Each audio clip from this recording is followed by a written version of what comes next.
சொல்கிறா, எதுக்கு ஆச்சுன்னு நான் சொன்னேன்? எனக்கு எதுவும் ஆயிடுச்சுரா, ரொம்ப பயமாக இருக்குது எனக்கு. ஏன் என்னாச்சு? ஏமா டல்லாக இருக்க? இல்லைடா, உனக்கே தெரியும் சின்ன வயசுலேருந்து எனக்கு மிஷின்ஸ்லாம் ரொம்ப பிடிக்கும்ன்ட்டு. ஊரில் இருக்கவங்க எல்லாருமே இன்ஜினியரிங்கை பற்றி திரிட்டு இருக்கும்போது கூட நான் ஆசைப்பட்டு மெக்கானிக்கல் எடுத்தேன். சரி, ஓகே. அப்போது அதுக்கு எதுவும் என்ன வர சொன்னேன்?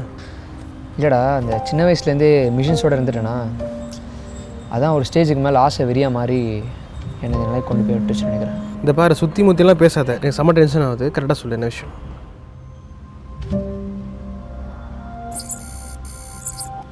டேய்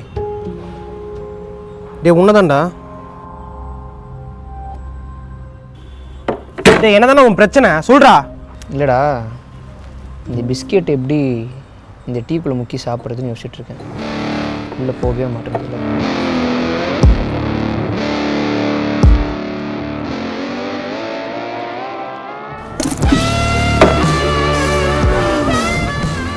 இதாங்க என் நிலமை. இதே என் இடத்துல நீங்கள் நின்றுருந்தீங்கன்னா இந்த பிஸ்கெட்டை புட்டு இந்த டீயில் முக்கி சாப்பிட்ருப்பீங்க. ஆனால் என் மூளை இந்த பிஸ்கெட்டை இந்த டீ கப்போட டயமீட்டருக்கு ட்ரிம் பண்ணி சாப்பிட சொல்லுது. இது ஒரு வகையான நோயாக கூட இருக்கலாம், எனக்கு தெரியல. பட் பரவாயில்ல. இப்போ எப்படி இந்த பிஸ்கெட்டை என் ஸ்டைலில் சாப்பிட்லான்னு பார்க்கலாம் வாங்க.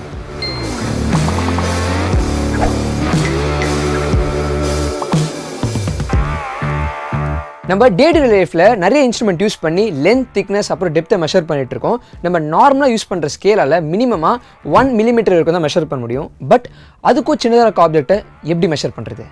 இதுக்கு தான் பெரிய வெர்னியர்ன்ற ஃப்ரெஞ்ச் மேத்தமேட்டிஷியன் 1631 ஒரு இன்ஸ்ட்ருமெண்ட்டை கண்டுபிடிச்சார். அவர் என்ன பண்ணாருன்னு பார்த்தீங்கன்னா, நம்ம நார்மலாக யூஸ் பண்ணிட்டு இருக்க மீட்டர் ஸ்கேலோட அவர் புதுசாக கண்டுபிடிச்ச ஸ்கேல் ஆட் பண்ணி அதுக்கு வெர்னியர் கேலிபர்னு அவர் பேர் வச்சுக்கிட்டார். இவர் கண்டுபிடிச்ச இந்த ஸ்கேலை யூஸ் பண்ணி நம்ம 1 மில்லிமீட்டருக்கு சின்னதாக இருக்கிற ஆப்ஜெக்ட்ஸை நம்மளால் மெஷர் பண்ண முடியும். அண்ட் இன்ட்ரெஸ்டிங்கான விஷயம் என்னன்னு பார்த்தீங்கன்னா, நார்மல் ஸ்கேல் மெஷர்மெண்ட்டை விட இந்த ஸ்கேலோட மெஷர்மெண்ட் பார்த்தீங்கன்னா கொஞ்சம் அக்யூரேட்டாகவே இருக்கும்.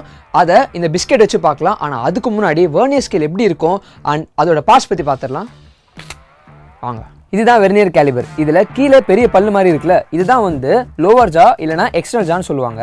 இதை யூஸ் பண்ணி தான் வெளிப்புற அளவு, அதாவது எக்ஸ்டர்னல் டயமீட்டர் அளப்பாங்க.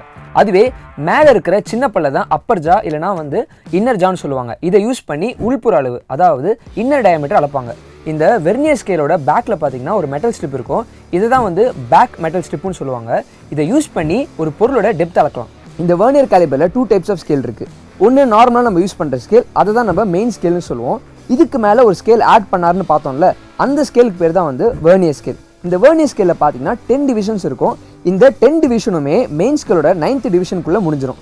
இந்த வெர்னியர் கேலிபரை எப்படி யூஸ் பண்ணுறதுன்னு நம்மளுக்கு தெரிஞ்சுக்கிறதுக்கு முன்னாடி லீஸ்ட் கவுண்ட்னா என்னன்னு பார்க்கலாம். லீஸ்ட் கவுண்ட்னா அதோட பேரில் இருக்க மாதிரி கம்மியான கவுண்ட். ஒரு நார்மல் ஸ்கேலோட கம்மியான கவுண்ட் என்னன்னு பார்த்தீங்கன்னா 1 mm. அதுவே வெர்னியர் கேலிபரோட லீஸ்ட் கவுண்ட் என்னன்னு பார்த்தீங்கன்னா smallest value of main scale, அதாவது 1 mm divided by total number of divisions in vernier scale 10. So 0.1 mm தான் வெர்னியர் கேலிபரோட லீஸ்ட் கவுண்ட். எப்படின்னு புரியலையா?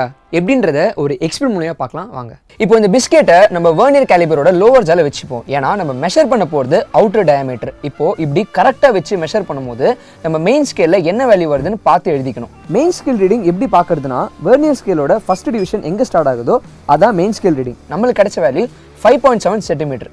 அப்புறம் வெர்னியர் ஸ்கேலில் எந்த வேல்யூ ஃபஸ்ட்டாக மெயின் ஸ்கேலோட எக்ஸாக்டாக கரெக்டாக அக்யூரேட்டாக கோயின்சிட் ஆகுதோ அதை பார்த்து அதையும் எழுதிக்கணும். நம்மளுக்கு கிடைச்சது 4. இப்படி மீட் பண்ணுறது தான் நம்ம வெர்னியர் கோயின்சிடன்ஸ் சொல்லுவோம். இந்த வேல்யூவை நம்ம முன்னாடி பார்த்த லீஸ்ட் கவுண்ட் ஃபார்முலாவோட நம்ம மல்டிப்ளை பண்ணணும். நம்ம லீஸ்ட் கவுண்ட் ஃபார்முலா என்னென்னு முன்னாடியே பார்த்தோம். அதோட வேல்யூ 0.1 mm வரும்னு பார்த்தோம். இதை அப்படியே மல்டிப்ளை பண்ணாமல் யூனிட்டை மில்லிமீட்டர்லேருந்து சென்டிமீட்டருக்கு மாற்றணும். அது ஏன் அப்படின்னா, நமக்கு 5.7ன்ற மெயின் ஸ்கேல் வேல்யூ பார்த்தீங்கன்னா சென்டிமீட்டர் இருக்கிறதால. எப்பயுமே ஒரு டைப் ஆஃப் மெஷர்மெண்ட்டை சால்வ் பண்ணும்போது யூனிட் சேமாக இருந்தால் தான் ஆன்சரும் கரெக்டாக இருக்கும். அப்படி பார்த்தா 0.1 mm சென்டிமீட்டருக்கு மாற்றணும்னா 0.01 சென்டிமீட்டர்னு கிடைக்கும்.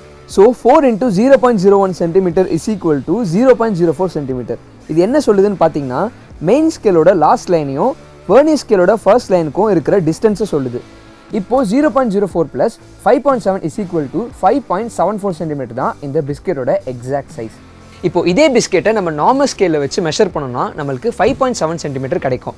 இப்போது நம்மளுக்கு கிடைச்ச 2 ஸ்கேல் வேல்யூஸுமே நம்ம மில்லிமீட்டரில் கன்வெர்ட் பண்ணால் நம்மளுக்கு 57 mm 57.4 mmனு கிடைக்கும். இதுலேருந்து நம்மளுக்கு என்ன தெரியுதுன்னா, நம்ம நார்மல் ஸ்கேலில் மெஷர் பண்ணும்போது வேல்யூஸ் வந்து 57 mm 58 mmனு 1 மில்லிமீட்டர் டிஃப்ரென்ஸில் மாறும். ஆனால் இதுவே நம்ம வெர்னியர் கேலிபரில் மெஷர் பண்ணும்போது வேல்யூஸ் வந்து 57.4 mm 57.5 mmனு 0.1 mm டிஃப்ரென்ஸில் மாறும்.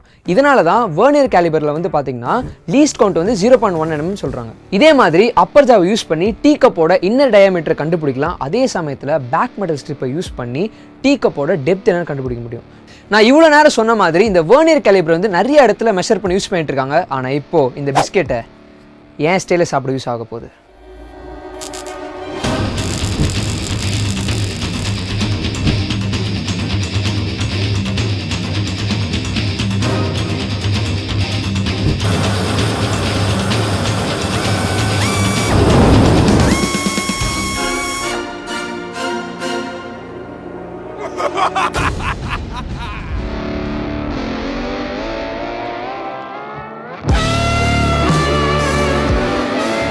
இப்போ நீங்க பார்த்த இந்த வீடியோல ஒரு கான்செப்ட் எடுத்துட்டு அதை போர் அடிக்காம பசங்களுக்கு பிடிச்ச மாதிரியும் அட் த சேம் டைம் புரியுற மாதிரியும் பண்ணியிருப்போம். இதே மாதிரி பசங்களோட ஸ்கூல் கரிக்குலம் எடுத்துட்டு அதில் உள்ள சயின்ஸ் அண்ட் மேத்தமெட்டிக்ஸ் சப்ஜெக்டை வந்து கிரியேட்டிவாக டீச் பண்ணுறதுக்கு தான் city the smart learning app. இந்த ஆப்பில் பார்த்தீங்கன்னா இப்போதைக்கு பசங்களோட first standard to 10th standard சப்ஜெக்டில் உள்ள சயின்ஸ் அண்ட் மேத்தமெட்டிக்ஸ் சப்ஜெக்டை வந்து நாங்கள் வீடியோஸாக பண்ணிட்டு இருக்கோம். அந்த வீடியோஸை நீங்கள் பார்க்கணும் அப்படின்னா டிஸ்கிரிப்ஷனில் லிங்கை கிளிக் பண்ணிவிட்டு அந்த ஆப்பை டவுன்லோட் பண்ணி அந்த வீடியோஸை பாருங்கள். நன்றி.